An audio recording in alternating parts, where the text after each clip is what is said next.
UCB Televisión presenta Derechos Humanos sin Fronteras, un programa independiente, distinto y necesario para hablar sobre derechos humanos.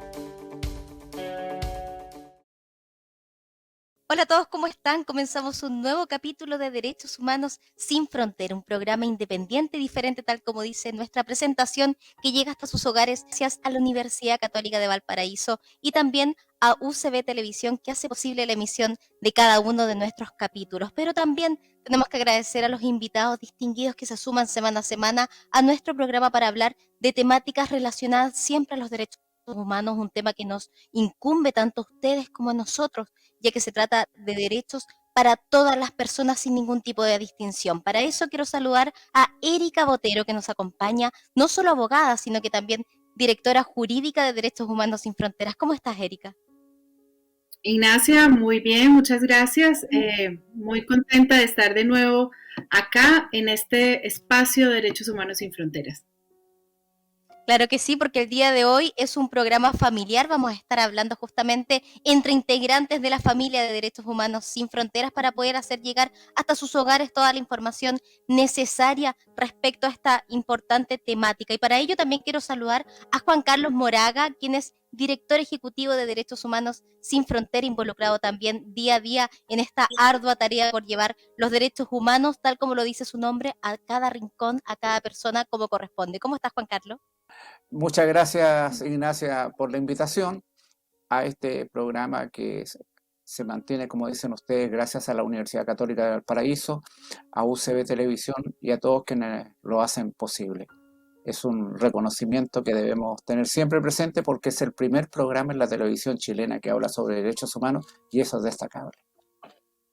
Claro que sí, por eso es que es muy importante también recalcar no solamente cuál es la misión de Derechos Humanos sin Fronteras y no solamente hablar de cuáles son los derechos humanos sin fronteras, sino que también cuáles son las tareas que a diario realizan tantos héroes sin capa, como se les llama, en este granito de arena para aportar, para poder entonces brindar a las personas, a la ciudadanía, cada uno de los derechos que corresponden ser exigidos, no solamente en la sociedad, en la familia, en el entorno laboral, sino que en cada sector de la sociedad. Y para ello quisiera consultarte, Erika, cuál es tu función y experiencia en este programa, también para que las personas puedan interiorizarse y conocer cuál es la forma en que se aporta día a día en este trabajo. Gracias, Ignacia. Pues aquí, para los que nos conocen, digamos, la trayectoria de nuestra fundación, pues esta fundación nace a partir de la necesidad de una organización que pudiese velar por la garantía de los derechos humanos sin vacuna. Es decir, empezamos a ver que los derechos humanos tenían algo así como dueño. Entonces, dependiendo de la necesidad, se defendían determinados derechos o determinados grupos de personas beneficiarias de estos derechos. Entonces, pues Derechos Humanos sin Fronteras surge como respuesta a esta necesidad en donde los derechos humanos no tengan color, no tengan ningún tipo de división política, económica, étnica, es decir, ninguna frontera, más allá de fronteras físicas de los países, son también fronteras políticas, fronteras lingüísticas y realizamos algo así como una plataforma donde muchas organizaciones vinieron a sumar y son muchas organizaciones no solo de diferentes países, sino también que dan cuenta de la universalidad y la transversalidad de estos derechos, porque tenemos gran diversidad de tendencias políticas, de funciones, porque aquí tenemos organizaciones que son feministas, otras sindicalistas, tenemos a las abuelas de Plaza de Mayo que nos apoyan y que fueron algo así como nuestra base para nacer, como nuestras madres, por decirlo de alguna manera. Tenemos personas y organizaciones mapuches que también están luchando por la garantía de sus derechos. Es decir, es muy diverso y entonces esto, pues, digamos, materializa todo este sueño y todos estos postulados de universalidad y transversalidad de los derechos humanos. Tal como tú dices, Erika, se vulnera constantemente los derechos humanos en distintos sectores de la sociedad, algunos más expuestos que otros, pero desgraciadamente son muchas las temáticas a las que hay que tratar de abordar. Me imagino, Juan Carlos, que también es parte de tu labor, no solamente dentro de Derechos Humanos Sin Fronteras, sino que a lo largo de todo tu recorrido, de toda tu experiencia, que te hace finalmente poder ser el director ejecutivo de Derechos Humanos Sin Fronteras, pero también poder trascender más allá y cooperar en distintos colectivos, en distintos movimientos. Por supuesto, mira, hace 7 años en unas reuniones que hubo en Buenos Aires con Estela de Carlotto, que es la presidenta de Abuelas de Plaza de Mayo, surgió la idea de crear una institución distinta de derechos humanos. Y esto es porque las grandes corporaciones de derechos humanos como Amnesty o Human Rights Watch y otras dejaron de lado el objetivo para el cual fueron creadas el año 1948, cuando se firma la Carta de Naciones Unidas sobre Derechos Humanos, en que define a estos como universales y transversales. Bueno, con el tiempo, las instituciones de derechos humanos se han dejado llevar más por intereses políticos, ideológicos y también económicos, abandonando su razón de ser. Y hoy día incluso hasta dictadores crean sus propias organizaciones de derechos humanos para defender sus derechos, abandonando lo central que es la transversalidad y la universalidad de estos derechos. A raíz de eso, que en Buenos Aires 14 organizaciones de América Latina, donde yo era uno de los invitados, se resolvió crear Derechos Humanos Sin Fronteras, en lo cual se refundó en Santiago el año pasado, en septiembre, en un acto al cual concurrieron delegados de 3 continentes, incluso del norte de África, y como decía recién la directora jurídica, vino gente representante de centrales sindicales, de organizaciones de derechos humanos de Colombia, de Perú, de San José de Costa Rica, de Estados Unidos. Tenemos amigas en todos lados, del Sahara, de España y de Marruecos. Con ellos se hizo una actividad de escucharnos, donde participaron, como ella dice, personas vinculadas fuertemente en América Latina al tema de los derechos humanos, por ejemplo, como las hijas del general Carlos Prats, que estuvieron con nosotros, al cual asesinaron sus padres en Argentina. Estuvieron dirigentes del mundo mapuche. Estuvieron, además de los dirigentes sindicales, está Rodrigo Lledó de la Fundación Baltasar Garzón, quien hoy es vicepresidente de nuestra fundación. Con todos ellos coincidimos y compartimos la idea de que los derechos humanos son universales y transversales, incluso para quienes no piensan como nosotros. Y eso marca la diferencia con otras organizaciones de derechos humanos y que, como decía la directora jurídica, respondían a otros intereses. Hoy día Derechos Humanos Sin Fronteras está constituida formalmente, tiene relaciones y amigos en 14 países, en 3 continentes. Estamos recibiendo el reconocimiento de la Oficina del Alto Comisionado de Naciones Unidas. Acabamos de estar en el Foro Mundial de los Derechos Humanos en Buenos Aires, donde se nos permitió tener una sala en un lugar emblemático como es la ESMA, o en un evento de la mayor importancia, cuestión que agradecemos y reconocemos. Agradecemos también a la gente de la UNESCO que valora. Entonces, este es un proceso, es un camino que estamos iniciando y que esperamos culminar el año 2023 con muy, muy buenos resultados.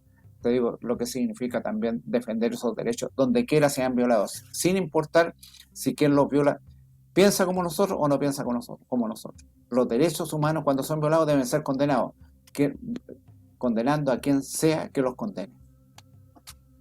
Bueno, justamente hay un caso que está sucediendo en estos momentos en Latinoamérica, justamente lo que ocurre con Venezuela. Hay distintos tipos de denuncia, no solamente de vulneración de derechos humanos para quienes se podrían imaginar son contrarios a quien se encuentra en estos momentos en el gobierno. Precisamente estamos hablando de Nicolás Maduro y también el proceder que han tenido sus adherentes, sino que también hay declaraciones y denuncias que hablan de vulneración de derechos humanos incluso a quienes podríamos imaginar son adherentes, es decir, que comparten cierto tipo de ideología. Ustedes tienen al respecto una postura y por lo que sé también están trabajando en una declaración al respecto. Juan Carlos, si pudieras explicarnos un poco. Sí, por supuesto. El caso de Venezuela no solamente es penoso, sino que también es vergonzoso. O sea, Nicolás Maduro, que se dice un hombre de izquierda, hoy día persigue a las organizaciones de izquierda que lo critican en Venezuela. se rehúsa a entregar un sueldo mínimo decente a los empleados fiscales.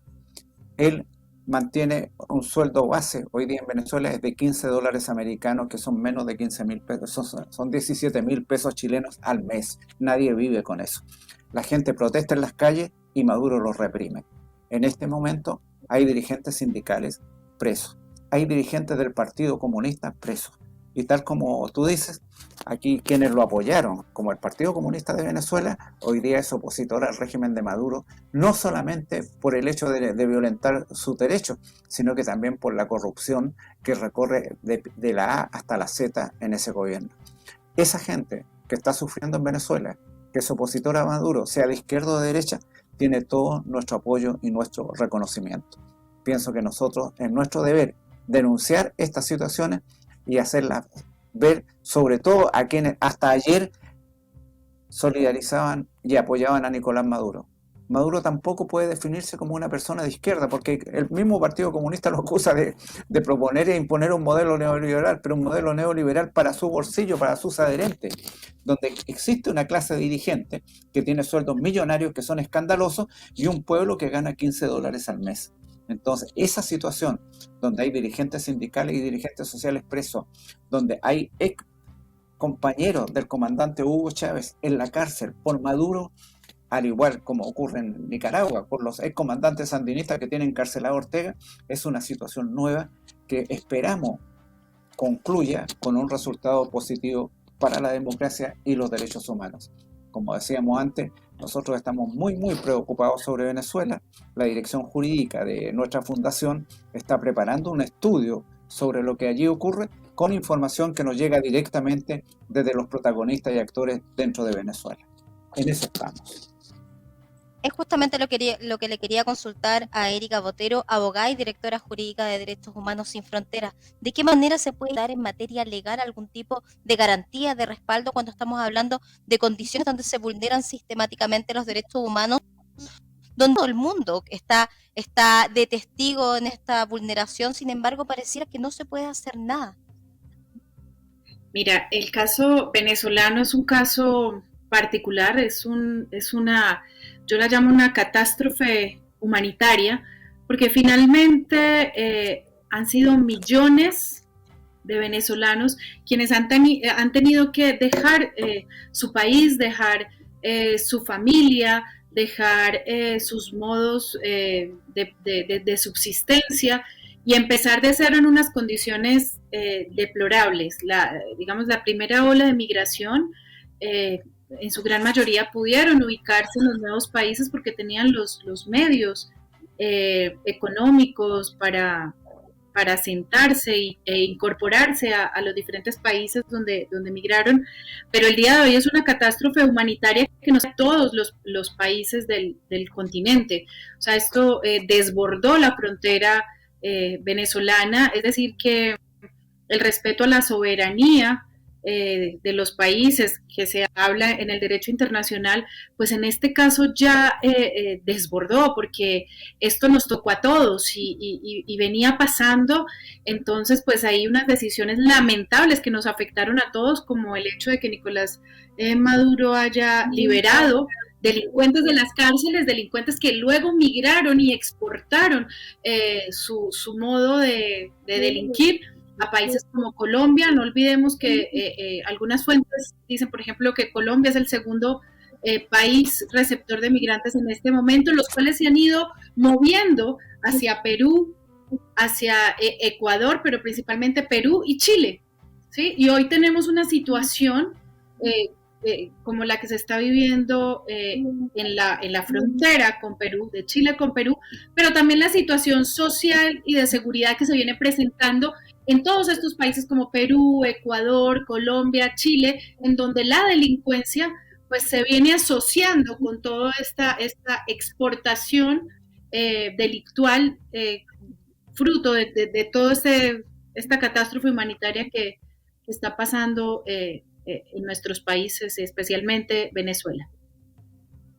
Claro que sí, porque en estos momentos estamos en una crisis, esto es claro, migratoria, también una crisis humanitaria, sin lugar a duda, pero se ha puesto mucho más tensa en estos últimos días cuando se informa de un grupo de más de 200 personas e incluso se informa que cada vez comienzan a ser más las personas que están intentando retornar a sus países, mayoritariamente venezolanos y que se encuentran en esta apodada tierra de nadie, es decir, en la frontera entre Chile y Perú, justamente cuando Perú decide poner mucho más estrictas sus medidas migratorias y cierra por completo la frontera, impidiendo de manera el paso a quienes legítimamente quieren devolverse a su país luego de haber intentado buscar, entre comillas, un futuro mejor. Sin embargo, en Chile se dan cuenta que no lo pueden lograr de la manera más óptima. ¿Cuál es la posición de Derechos Humanos Sin Fronteras, Juan Carlos, ante esa situación y una vulneración a los derechos humanos, por supuesto, cuando estamos hablando de familias, de niños, de personas de la tercera edad que se encuentran en situaciones absolutamente adversas climatológicas,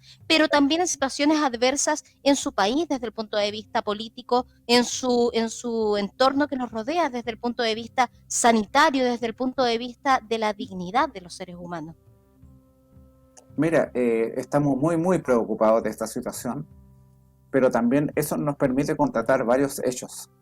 La situación que ocurre hoy día con los venezolanos y venezolanas en la frontera de Chile con Perú ocurre porque la gente de Venezuela no tiene documentación al día.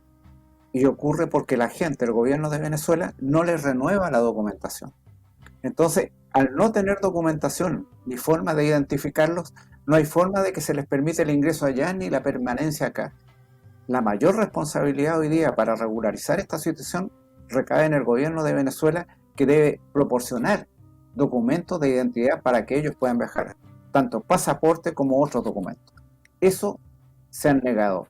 Dos, hay una situación legal entre los países. Por ejemplo, antes no existía el requisito de la visa para ir a Venezuela o venir a Chile. Hoy día existe el requisito de la visa para los venezolanos venir a nuestro país.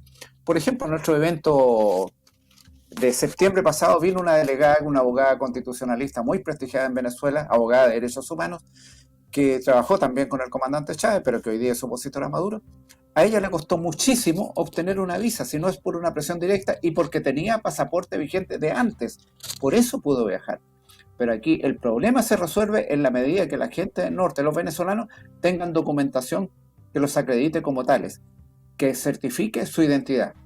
Es necesario el pasaporte y es una cuestión que puede resolver el consulado de Venezuela en Chile y el consulado de Venezuela en Perú. Resolviendo ese problema, esas personas pueden viajar. Eso es lo primero.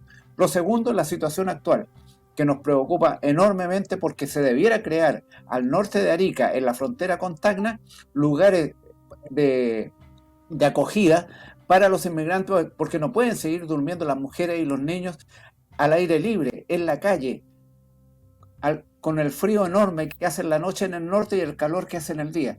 En esa situación humanitaria atroz, los gobiernos de Chile y Perú deben crear las condiciones humanitarias mínimas, pero la situación legal de quienes se encuentran allí es regularizar su situación documentaria para ser identificados como personas. Y esas personas, una vez que tienen la documentación, pueden viajar a donde sea, incluso permanecer en Chile, si lo estiman.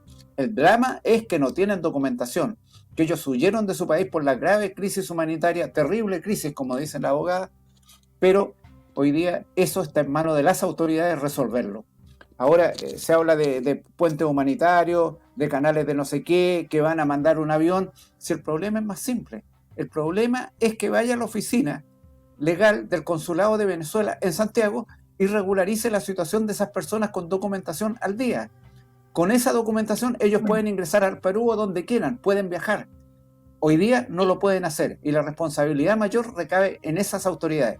Y en nosotros recae la responsabilidad humanitaria de acoger a personas que están sufriendo hoy día esas condiciones viviendo en la calle, en la frontera de Chile con Perú.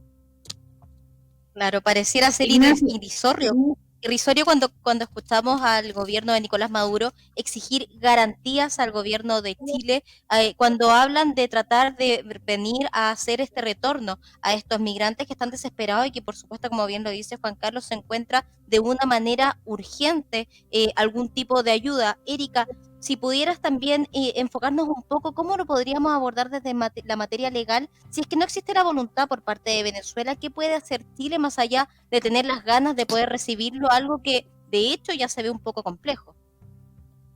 Mira, Ignacia, yo quería complementar un poco el tema, y es que la negligencia del Estado venezolano para atender los derechos de sus propios ciudadanos, un derecho básico como lo es la identidad, además de dificultarle a cada persona ejercer sus derechos, una vida tranquila, como sacar su pasaporte, su cédula de identidad, para todo lo que, digamos, se deriva, también va mucho más allá, y es por ejemplo, la imposibilidad de que los demás países que reciben a los migrantes venezolanos puedan revisar sus antecedentes. Es decir, cada país tiene el derecho de decidir a quién recibe. Entonces, en esa medida, si Chile, en este caso, y Perú, no pueden saber si esa persona tiene o no antecedentes de acuerdo a su normatividad, pues eso pone aún mucho más complejo el panorama, porque la mayoría de personas son buenas, son personas que vienen a aportarle al país, pero también hay personas que vienen, por el contrario, a hacer daño.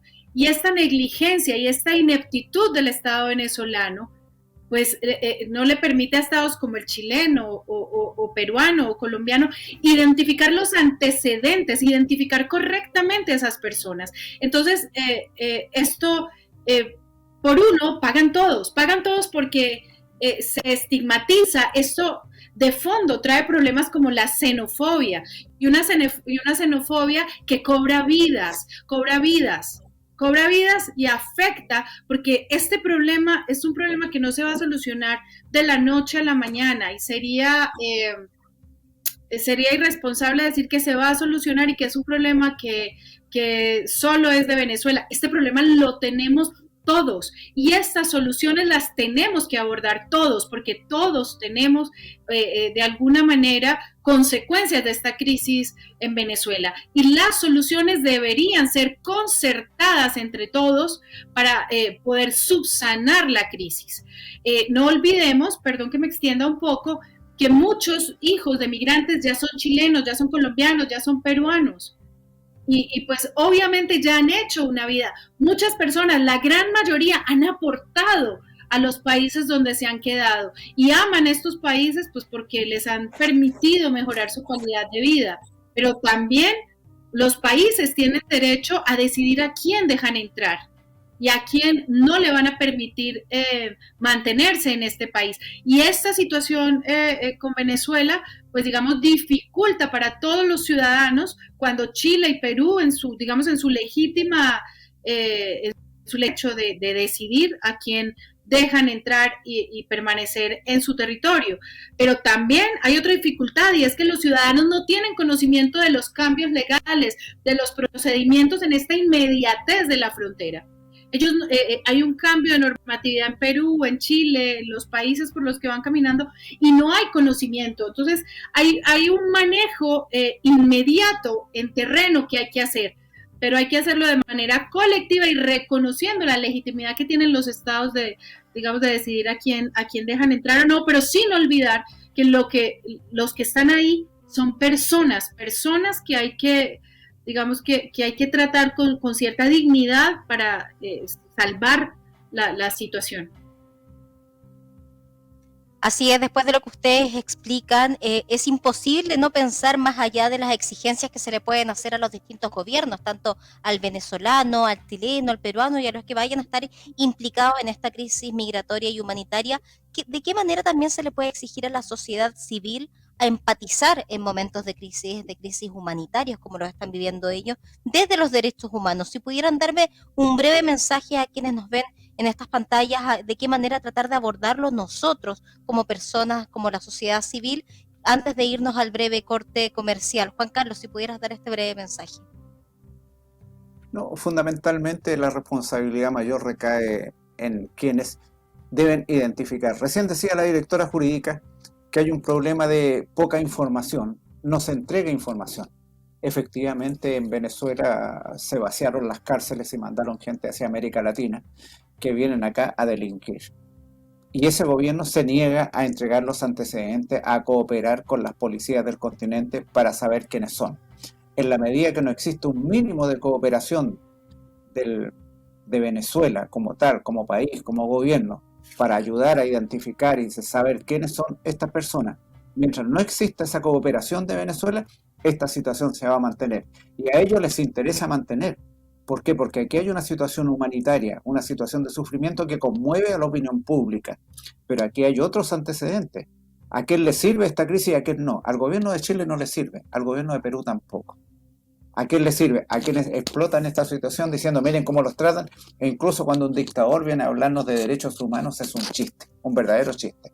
Y eso se corrige en la medida que ellos decidan cooperar con estos países, decir, mire, estas son las personas que salieron de aquí, estos son los antecedentes, y ustedes ven y identificarlos. Entregar la documentación a la gente honrada, entregarle los pasaportes, pero que no los siga dilatando. La responsabilidad mayor hoy día está en las autoridades. Primero en las autoridades de Venezuela y segundo también en la parte humanitaria en los gobiernos de Chile y Perú, que deben crear las condiciones de albergue y lugares de acogida para las víctimas, sobre todo mujeres, hombres, ancianos y niños. Erika, ¿algún mensaje antes de irnos al corte comercial respecto a esta crisis migratoria? Sí, mira, son unos puntos cortos, pero recordar que la migración es inherente a la humanidad. La raza humana ha migrado siempre y la migración ha sido fundamental para nuestra evolución.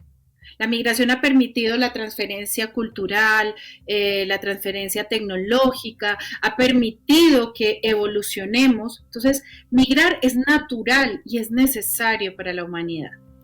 Dos, es también importante recalcar que la responsabilidad en estos procesos migratorios modernos no puede recaer en el país receptor únicamente. El país que expulsa a sus ciudadanos, que los obliga a salir de su arraigo, es responsable en esta crisis. Y yo siento que en este momento Venezuela no, o más bien el régimen de Maduro, no quiere hacerse cargo de estos millones de venezolanos y venezolanas que han tenido que huir, porque no es fácil dejar tu país, tu cultura, tu familia, tus hijos, a empezar. Yo creo que una persona en condiciones normales pues preferiría estar en lo propio. Y lo tercero que yo quiero recordar es que somos seres humanos y los procesos migratorios nos han tocado a casi todos los países latinoamericanos. No se nos olvide, Colombia es un país donde ha habido una migración constante por la violencia. Chile tuvo que... mucha gente exiliada y muchos países recibieron chilenos, los acogieron en estos años difíciles y oscuros de la historia chilena, y así podemos ir hablando de todos los países. Entonces no olvidemos que estos procesos ya han pasado y que son personas, son seres humanos los que están en medio de todas estas crisis y estas decisiones de gobiernos que los involucran y que quedan totalmente inermes e indefensos ante esta situación. Eso quiere entonces también transmitirnos una reflexión a cada uno de nosotros y también, tal como dice Juan Carlos, exigir a las autoridades lo que corresponde. Estamos hablando de vulneración de derechos humanos en estos momentos a más de 1.600.000 personas migrantes que se encuentran, según cifras oficiales, de manera irregular viviendo distintos tipos y constantes tipos de vulneraciones a los derechos humanos. Nos vamos a una breve pausa comercial, pero regresamos en breve aquí en Derechos Humanos Sin Fronteras.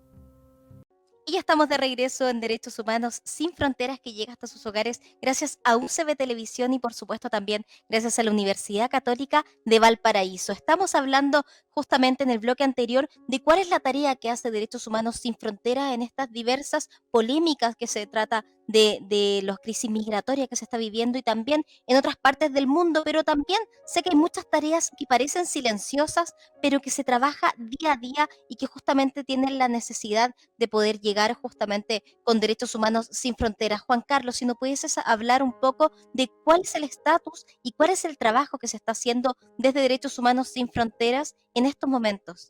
Derechos Humanos Sin Fronteras hoy día tiene organizaciones amigas en 3 continentes, tenemos relaciones con centrales sindicales, con centrales sociales, con organizaciones de derechos humanos en Haití, en el norte de África, en Cuba, en Venezuela, en Colombia, en distintos lugares. Tenemos representantes y amigos que trabajan con nosotros, nos informan sobre lo que ocurre y por ello sabemos lo que está pasando.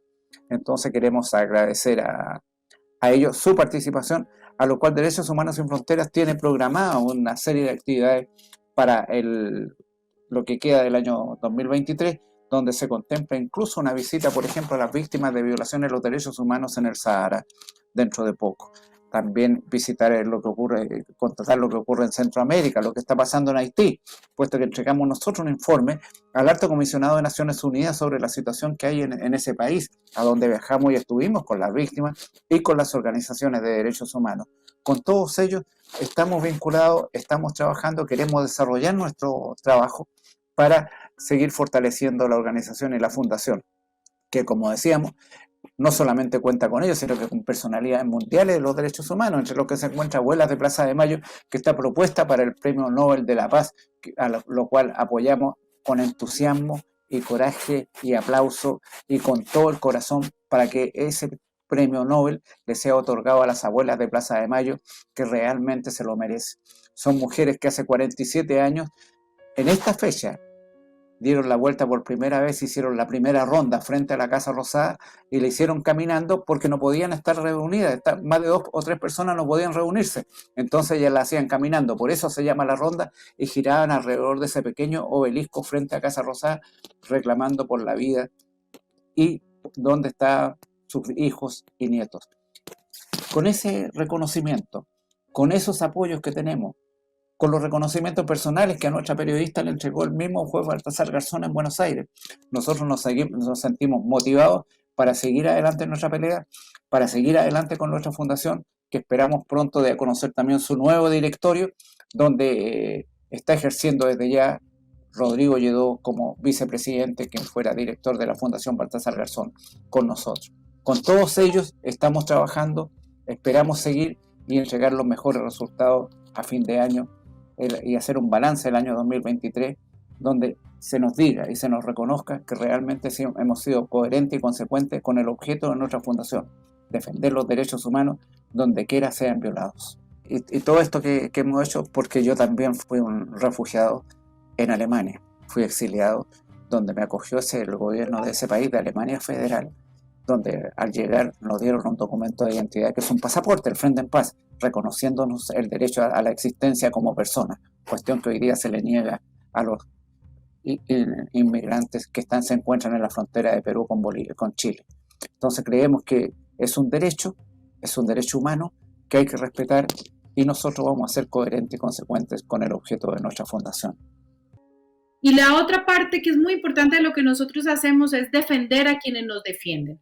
Y entonces, gran parte de la vulneración de los derechos humanos también es el asesinato de líderes y defensores de derechos humanos en el mundo, como acabo de contar Juan, que hay un líder desaparecido, periodistas, sindicalistas, que buscan de manera violenta, con diferentes tipos de agresiones, tratar de callar a los defensores de derechos humanos, y nosotros como plataforma estamos muy preocupados y estamos trabajando por defender a quienes nos defienden. ¿Sí? Entonces, que defender los derechos humanos pues no implique para las personas y las organizaciones pues sacrificar su vida, su integridad, su patrimonio, todo. Entonces, también eso hace parte, digamos, de nuestra misión. Y la tercera misión o cosa que también hacemos es en casos puntuales que nos piden o que podemos investigar, observar y divulgar lo que vemos respecto de temas específicos en la vulneración de derechos humanos. Entonces quería, perdón por extenderme un poco, pero era muy importante como dar Claro, que estamos. Y bueno, respecto a la pregunta que tú haces sobre la situación de los derechos humanos, pues, a ver, hay un serio deterioro en lo que tiene que ver en los derechos humanos en gran parte también por la reactivación de conflictos y de guerras en el mundo, pero que también esto va enlazado con la pandemia. Post pandemia, la pandemia hizo que se restringieran o se vulneraran muchos derechos humanos, ¿sí? Digamos con la excusa de la pandemia, restricciones a la movilidad, discriminación, y discriminación, digamos, en un nivel mayorista, por decirlo de alguna manera, porque los países ricos acapararon vacunas y era el derecho a la vida, entonces dejaron a los países pobres sin vacunas, donde la gente se moría, y de ahí en adelante una gama de vulneración de derechos. Pero la pandemia fue cambiando normatividad, por ejemplo, la normatividad laboral en los países que no se adecuaron a la digitalización del trabajo, entonces los trabajadores en muchas partes quedaron desprotegidos, por ejemplo, sin normatividad que los protegiera si trabajaban en la casa, o el desempleo desbordado que dejó la pandemia, pues hizo que se flexibilizaran normas en pro digamos, del aumento del empleo, sacrificando beneficios laborales que ya se habían logrado en diferentes países.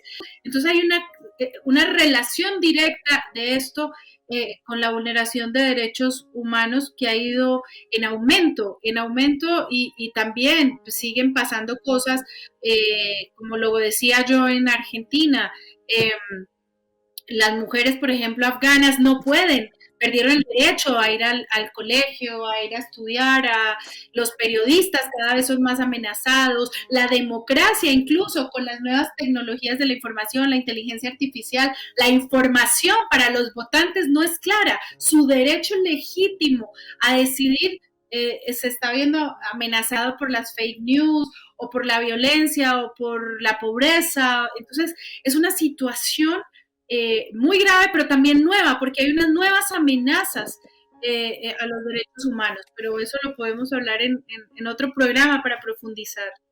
Es verdad, porque son muchísimas las temáticas en las que se puede profundizar en materia de derechos humanos y eso a la vez alerta, por supuesto. Nos gustaría que no existieran temáticas, nos gustaría no tener pauta suficiente para poder hacer un programa semana a semana relacionado con derechos humanos sin fronteras. Desgraciadamente, constantemente van saliendo noticias de vulneraciones de derechos humanos en los que afortunadamente Derechos Humanos Sin Fronteras puede estar atento, puede hacer un trabajo no solamente de seguimiento, sino que también involucrándose constantemente y de hecho es lo que pudimos ver cuando hicimos este recorrido, no solamente en Chile, sino que también nos llaman desde Buenos Aires para poder participar en el tercer Foro Mundial de los Derechos Humanos, donde no solo se les invita, sino que también se les pide que participen como expositores. Si nos pudieses explicar un poco, Juan Carlos, en qué consistió la jornada para quienes no pudieron estar ahí y también recordar que pueden ingresar a la página web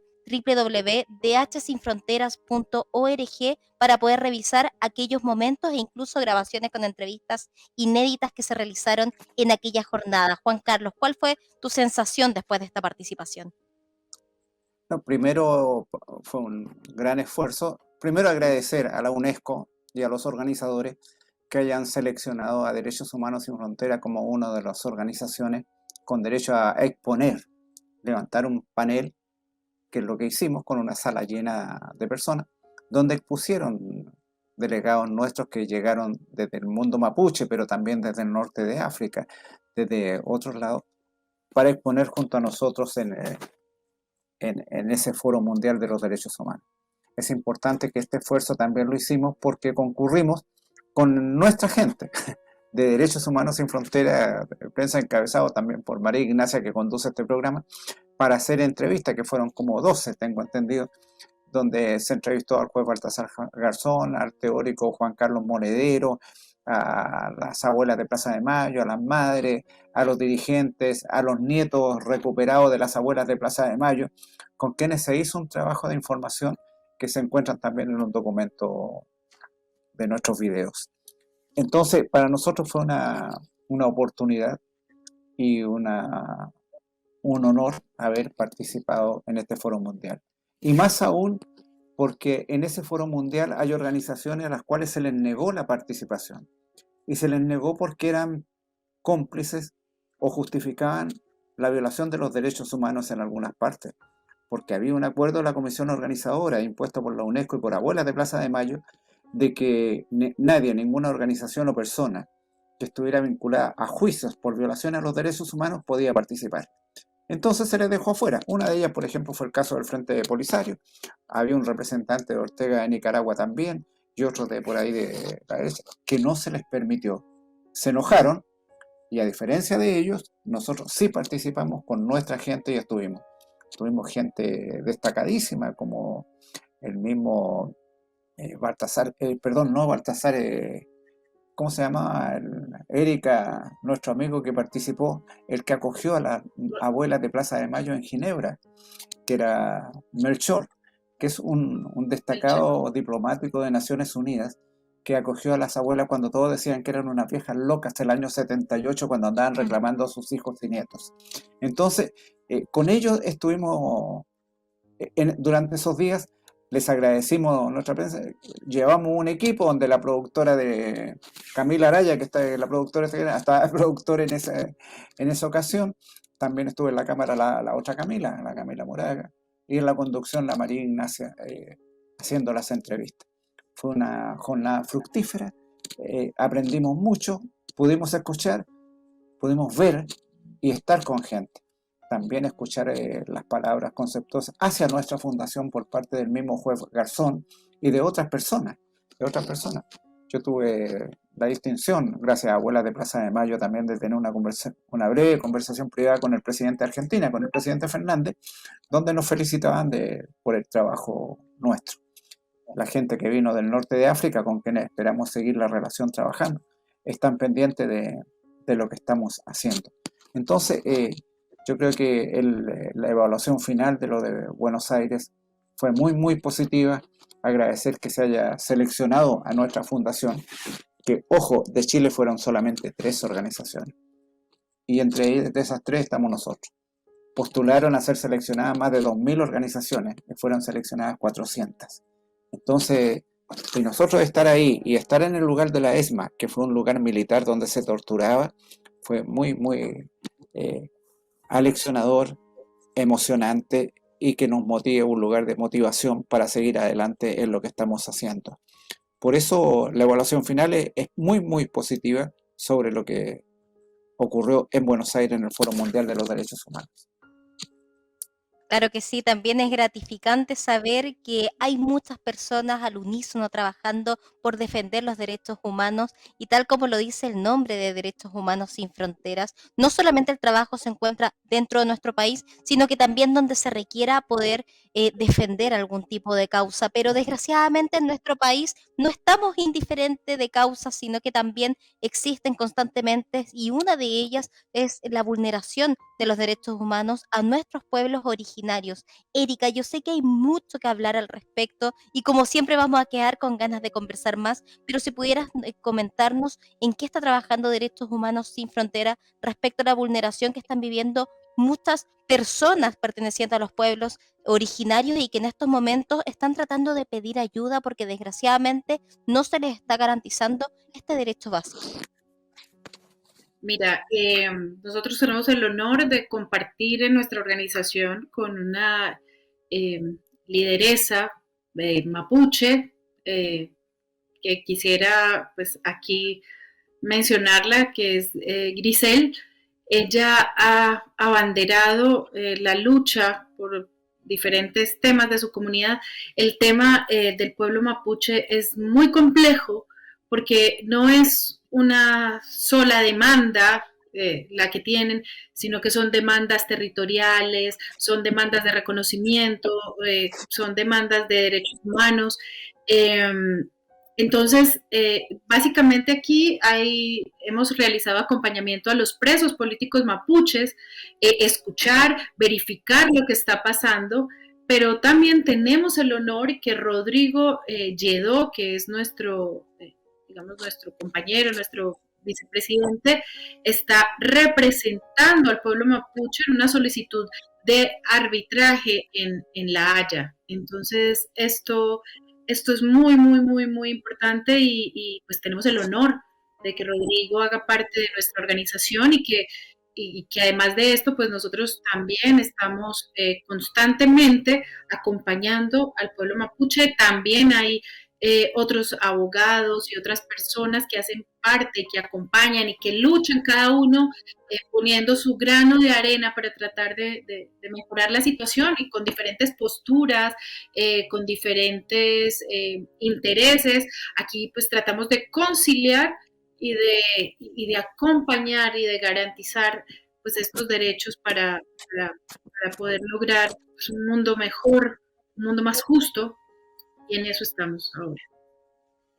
Y por eso es que nos llena de orgullo poder hacer derechos humanos sin frontera y poder llegar hasta sus hogares. Estamos viviendo durante este fin de semana un proceso constitucional crucial para nuestro país y si bien nosotros comentamos constantemente que Derechos Humanos sin Frontera es un programa absolutamente independiente que busca justamente garantizar la llegada de los derechos humanos a todos sin identificarnos necesariamente con una posición política, creo que es completamente necesario con los minutos que quedan poder preguntarles cuáles son sus expectativas para este proceso. Juan Carlos, si pudieras decirnos cuál es tu sentir con esto que estamos viviendo.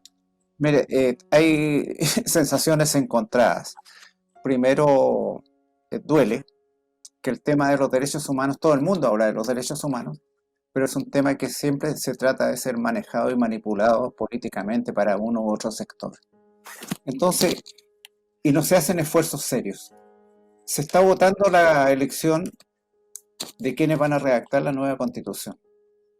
Y aquí hay un solo pedido nuestro, que es el mismo que se firmó en 1948, que se le dé rango constitucional a la defensa de los derechos humanos y que el Estado entregue las herramientas a las organizaciones de derechos humanos para que puedan desarrollar su trabajo.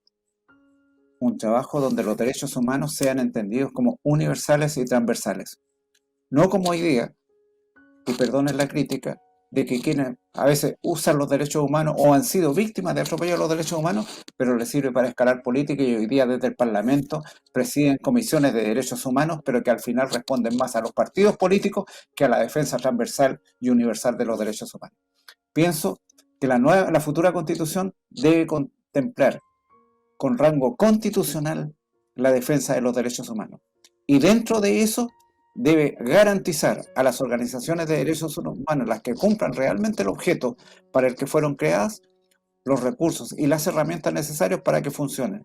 No que sufran por arrendar una oficina, por tener los recursos, por no poder viajar a visitar una víctima que los llama. El Estado tiene la obligación de proveer eso. Ese fue el espíritu después de la Segunda Guerra Mundial. Por eso se firmó la Carta de Derechos Humanos de Naciones Unidas en 1948. Y todos la firmaron. Todos menos algunos.